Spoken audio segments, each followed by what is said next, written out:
Azərbaycanın qaz gəlirləri neft gəlirlərinə yaxınlaşır. Dövlət Gömrük Komitəsinin hesabatına əsasən 2025-ci ildə Azərbaycanın xam neft ixracından gəliri 12,1 milyard dollar, təbii qaz gəlirləri isə 8,82 milyard dollar təşkil edib. Ötən il Azərbaycanın ixrac etdiyi qazın 1000 kub metrinin orta qiyməti isə 350 dollar 23 sent ətrafında formalaşıb. Qazın həcmlərini biz neft ekvivalentinə çevirsək və neftlə müqayisə etsək, görürük ki, hələ təqribən 1,5 milyon neft ekvivalenti qaz neftdən geridədir. Ancaq sonraki 2 ildə bax bu göstərici qaz hasilatının artımı, neft hasilatının isə azalması hesabına bərabərləşə bilər. Mənfəət baxımından isə qaz layihələrinin nefti üstələməsi, yəni vaxtilə Azəri Çıraq Günəşlidən 19,5 milyard dollarlıq bir ildə 2011-ci ildə neft fonduna gəlir gətirməsi kimi təbii ki, o gücdə olmayacaq qaz. Bəli, gəlirləri arta bilər, mənfəəti az olacaq. Nəyə görə? Çünki qaz daha dərindən çıxarılır, qaz daha mürəkkəb geoloji şəraitdə əldə edilir və buna görə də onun xərcləri çoxdur. Azərbaycanda istehlak olunan 15 milyard kubmetr təbii qazın 5 milyard kubmetr elektrik enerjisinin istehsalına sərf edilir. Bu açıqlamanı Energetika Nazirinin müavini Elnur Soltanov edib. Deyib ki, bu göstərici bəzi Avropa ölkələrinin illik ümumi qaz istehlakından daha çoxdur. Onun sözlərinə görə Azərbaycan təmiz enerji sahəsində bir sıra addımlar atmalıdır. Burada əsas məsələ texnologiyanın qiymətlə əlaqədardır. Azərbaycanda sahibkarlıq sahəsində aparılan yoxlamaların dayandırılmasının müddətinin 2027-ci ilin yanvarın 1-nə qədər uzadılması nəzərdə tutulur. Bu, sahibkarlıq sahəsində aparılan yoxlamaların dayandırılması haqqında qanuna dəyişiklik edilməsi haqqında qanun layihəsində öz əksini tapıb. Sənəd Milli Məclisin İqtisadi Siyasət, Sənaye və Sahibkarlıq Komitəsinin bugün keçirilən iclasında müzakirə olunub.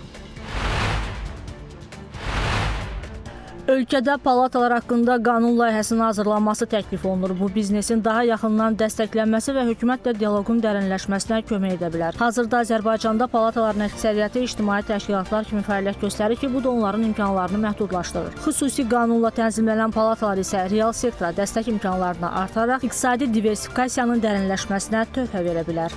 Əksər ölkələrdə palatalar ictimai təşkilat deyil, palatadır. Baxmayaraq ki, onlar qeyri-dövlət qurumlardır, amma onların fəaliyyəti palatalar haqqında qanunla tənzimlənir. Çünki palataların funksiyası həm də qeyri-neft bütövlükdə real sektorun dəstəklənməsi və hökumətlə birbaşa dialoqun qurulmasıdır. Ona görə mən təklif etmək istərdim ki, Azərbaycanda da həm qardaş Türkiyə, həm artıq qardaş Mərkəzi Asiya dövlətlərində olduğu kimi palatalar haqqında ayrıca qanun qəbul edilsin və palataların fəaliyyəti xüsusi qanunla tənzimlənsin. Bu birbaşa Cənab Prezidentin real sektor üçün müəyyənləşdirdiyi həm biznes, hökumət dialoqunun güclənməsinə, həm də palataların səlahiyyətlərinin və yeni yaradılacaq palataların, xüsusən sənaye sektorunda, ticarət və xidmət sektorunda yeni yaradılacaq palataların funksiyalarının daha da genişləndirməsinə xidmət etmiş olar. Azərbaycanda dövlət maliyyəsi üzrə sənəd dövriyyəsi elektronlaşdırılır. Məqsəd dövlət maliyyəsinin idarə edilməsində şəffaflıq və operativliyi artırmaq üçün büdcə, mühasibət uçotu və dövlət satın almaları üzrə prosesləri rəqəmsallaşdırmaqdır. Bu məsələ büdcə sistemi, mühasibət uçotu və dövlət satın almaları haqqında qanunlara dəyişiklik edilməsi haqqında qanun layihəsində öz əksini tapıb. Sənəd Milli Məclisin İqtisadi Siyasət, Sənaye və Sahibkarlıq Komitəsinin bugün keçirilən iclasında müzakirə olunub. Sənəd dövriyyəsinin tam elektronlaşdırılması bu sahədə inzibatçılığın azaldılmasına, müvafiq dövlət orqanının iş yükünün optimallaşdırılmasına, büdcənin tərtibi və icrası prosesinin çevikliyinin artırılmasına xidmət edəcək. Dəyişikliklərin həmçinin elektron mühasibət informasiya sistemində mühasibət uçotunun aparılmasını təmin edən proqram təminatlarının yerləşdirilməsi, həmçinin maliyyə hesabatlarının təmin edilməsinin rəqəmsal dövlət maliyyəsi informasiya sisteminin özündə həyata keçirilməsini təmin edəcək. Mövcud qanunvericilikdə mühasibə uçotu haqqında qanunda bu müddəa əvvəldən də var idi. Sadəcə bizim bu dəyişiklikdə bunun elektron qaydada tərtib və təqdim edilməsini yeni bir fikri irəli sürür Və təbii ki, bu istiqamətdə biz həm uçot siyasət şöbəsi ilə paralel olaraq işləyirik, həm Dövlət Xəzinədarlığı Agentliyi ilə ki, funksional bu proseslərin həyata keçirilməsi və tam əsasnaməyə uyğun olaraq da konsepsiya formalaşdırılmışdır. Yəni bu proseslər təbii ki, öz əksini tapdığı təqdirdə biz qeyd olunan hansı ki, bu irəli sürü tərtib və təqdim etmə tam həyata keçirməyə nail olacaq. Təbii ki, indiki halda yem mühasibat üzrə təqdim edilmə, yem mühasibat çünki özü son bir il ərzində yaranan bir sistem olduğu üçün onun tərtibi ilə bağlı müəyyən bir texniki işlə həyata keçirilirdi və artıq daha sürətli formada rəqəmsal dövlət maliyyə informasiya sistemi tərkibində bu bir çətirdə formalaşdığı təqdirdə bunu qısa müddətdə əldə etmə imkanımız yaranacaq. S&P Global Ratings Agentliyi Azərbaycanın banklarının 2026-cı ildə də dayanıqlığını qoruyacağını proqnozlaşdırır. Rating Agentliyinin proqnozlarına görə hazırda regionun maliyyə institutlarının reytinqlərinin 19% müsbət, 81% isə stabil proqnoza malikdir. Xüsusən də qeyd etmək lazımdır ki, bankların gəliri artıq əldə olunan vəsaitlərin şəffaflığı, mənbəyi və təbii ki, gəliri, bankların gəliri mövcuddur. Sonra ən müsbət hallardan biri də məhz de-dollarizasiyası, yəni dollarlaşma faizinin də azalması, bu da müsbət qiymətləndirilir. Deməli, problemli kreditlər, yəni müəyyən indikatorlar hesab olunur ki, elə də deməli yüksək deyil. Təbii ki, biz müəyyən dərəcə qeyd eləyək ki, məhz hesabata baxsaq görərik ki, müvafiq istehlak kreditləri var ki, müəyyən istehlak kreditlərin faizi də artır. Lakin ümumi tendensiyalar görürük ki, müsbətdir. Fransanın Societe Generale Bankı işçi sayını azaltmaqla bağlı planını açıqlayıb. Plana görə bank 2027-ci ilədək 1800 əməkdaşı ixtisar edəcək. Hazırda bankın Fransadakı şöbələrində 40 min nəfər çalışır, lakin bank rəhbərliyi məcburi ixtisarların olmayacağını bildirib. Yalnız təqaüdə gedənlərin və ya öz xahişi ilə işdən çıxanların yerinə işçi qəbulu edilməyəcək. Paralel olaraq bu il üçün nəzərdə tutulan 460 yeni işçi qəbulu planı da ləğv olunub. Bu gün əmtəə bazarlarında Brent markalı neftin bir bareli alıcılara $64.67 sentə, Texas markalı neftin bir bareli isə $59.90 sentə təklif edilib. Azərbaycan neftinin qiyməti 1,94% bahalaşıb ki, nəticədə Azərlight markalı neftin bir bareli $69.63 sentə ticarət olunub. Təbii qazın qiyməti 2,97% ucuzlaşıb. Gümüşün qiyməti 1,66% artaraq $97.91 sentə qərarlaşıb. Qızılın qiyməti isə növbəti dəfə tarixi rekordu yeniləyib. Nəticədə qızıl füturesləri qiyməti ilk dəfə 1 troya unsiya üzrə $4.900 ötüb. Qeyd edək ki, qlobal risklər, xüsusilə də Amerika Birləşmiş Ştatları və Avropa İttifaqı arasında ticarət müharibəsi ehtimalı bazarlarda qeyri-müəyyənliyin artmasına səbəb olub. Bu isə daha təhlükəsiz yatırım hesab olunan qızılın qiymətindəki artıma birbaşa təsir edir. Ötən ilin dekabr ayında Avropa İttifaqında təbii qaz istehlakı illik müqayisədə 0,3% artaraq 40 milyard kubmetrə çatıb. Qaz ixrac edən ölkələr forumunun hesabatına görə artım əsasən yaşayış sektorunda istilik məqsədli tələbatın yüksəlməsi, eləcə də ötən ilin eyni dövrü ilə müqayisədə daha aşağı orta temperatur fonunda qazla işləyən elektrik stansiyalarında istehsalın artması ilə bağlı olub. Bildirilir ki, eyni dövrdə Amerika Birləşmiş Ştatlarında təbii qaz istehlakı illik müqayisədə 6,8% artaraq 99,5 milyard kubmetr səviyyəsinə çatıb. Buna yaşayış və kommersiya sektorlarında tələbatın artması səbəb olub. Azərbaycanın bölgələrindən paytaxta axının qarşısını almaq üçün kənd yerlərində yaşayan insanlara öz torpaqlarında sərbəst fəaliyyət üçün şərait yaradılmalıdır. Vətəndaşların mülkiyyətindəki torpaqda istədiyi məhsulu yetişdirmək imkanı olmalıdır. Bu barədə Milli Məclisin deputatı Azər Badamov bildirib.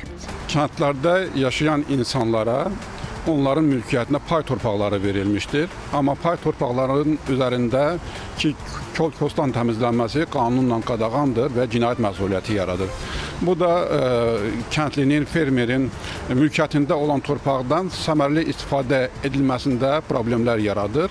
və biz təklif elədik ki, müvafiq qanunlarda dəyişiklik olunsun və əgər fermerin mülkiyyətindəsə bu torpaqlardan da sərbəst şəkildə istifadə edilməsi üçün şərait yaradılmalıdır. Kənddə yaşayan insan torpaqda əkin, biçin aparıb öz gəlirini əldə etməli, ailəsini dolandırmalıdır. Torpaqdan da səmərəli istifadə olunmayanda və kənddə bir başqa gəlir yeri olmayanda kəndlilər də boşalır və şəhərlərə üz tutmasına məcbur qalır kənddə yaşayan insanların. Deputat diqqəti çaylardakı çınqıl ehtiyatından istifadə ilə bağlı çətinliyə də yönəldib. Kəndlərdə yaşayan insanlar tarixən həmişə öz həyatlarının abadlaşdırılması, evlərin, hasarların qurulmasında yaxınlıqda yerləşən çaylardan çınqıl daş gətirib istifadə ediblər. Amma indiki halda isə qanunlarda edilmiş dəyişikliklərlə kənddə yaşayan insanlara çaydan çınqıl gətirmək, daş götürmək qadağan edir. Bu da müəyyən məsuliyyət yaradır. Təbii ki, belə məhdudiyyətlərin olması kənddə yaşayan insanlar üçün müəyyən çətinliklər yaradır, həyatı çətinləşdirir. Belə məhdudiyyətlər aradan qaldırılmalı və qanunlarda dəyişikliklər edilməlidir. Azərbadamovun fikrincə təklif olunan qanun dəyişiklikləri regionların inkişafı istiqamətində kəndlərdə böyük canlanmaya səbəb olacaq. Elnura Hüseynova, Günel Ayxan, Elnarə Həsənova, ASTV İqtisadiyyat. 2025-ci ildə 4309 ailə ipoteka krediti vasitəsilə mənzil sahibi olub. İpoteka və Kredit Zəmanət Fondunun xəbərinə görə bunun üçün fondun vəsaiti hesabına müvəkkil banklar tərəfindən 442,8 milyon manat həcmində vəsait ayrılıb. Onun 347,2 milyon manatı adi, 95,6 milyon manatı isə güzəştli ipoteka kreditidir. Adi ipotekaların sayı 3153, güzəştli şərtlərlə ayrılan ipotekaların sayı isə 1156-dır. Ümumilikdə 2026-2025-ci illərdə fondun vəsaiti hesabına verilən ipoteka kreditlərinin məbləği 3 milyard 760 milyon manatı keçib ki, bu da 56.800-dən çox ailə deməkdir. Almaniya hökuməti elektromobil alışının subsidiyalaşdırılması ilə bağlı fikrini dəyişib. Rəsmi Berlin 2023-cü ildə elektromobil alanlara subsidiya verilməsini dayandırmışdı. Bundan sonra ölkədə sözügedən texnikanın satışları kəskin azaldı. İndi isə plan dəyişib və 2029-cu ilədək büdcədən bununla bağlı 3 milyard avro ayrılacaq. Elektromobil və hibrid avtomobil alanlara 1500-6000 avro, başqa sözlə 3000-12000 manat ekvivalentində subsidiya veriləcək. Layihə müəlliflərinin fikrincə yeni plan ölkədə elektromobil satışının 17% artmasına səbəb olacaq. 2025-ci ildə ölkədə 545 min ədəd elektromobil satılıb ki, bu da illik əsasda 43% artım deməkdir. Bununla belə Almaniya elektromobil və hibrid satışına görə Skandinaviya ölkələrindən ciddi şəkildə geri qalır. Bugün kripto birjada əsas aktivlərdə eniş davam edib. Bitcoinin qiyməti son 24 saatda 0,43% azalaraq 89.300 dollara enib. Ethereumda son sutkada 2,69% ucuzlaşaraq 2933 dollara düşüb. Digər əsas kriptovalyutalar arasında Binance Coin isə 0,65%lik eniş nümayiş etdirərək 889 səviyyəsinə qərarlaşıb.